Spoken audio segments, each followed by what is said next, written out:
if you're standing in a promise and you are allowing people to celebrate your promise without informing them of the process, you are robbing them of the truth.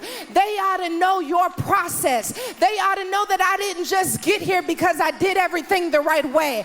There were some moments where I didn't think I was going to make it at all, but God stepped into the process. He's not just the God of my promise, he was the God of my process. He taught me how to walk this thing out. He taught me how to raise these children. He taught me how to build the life after the divorce. He taught me that I didn't have to take my own life. He wasn't just the God of my promise. Don't look at my promise. Don't be distracted by the promise. Let me tell you about the process. Let me tell you when I almost lost my mind. Let me tell you when it didn't make any sense, but God made a way out of no way. He is the God of the process.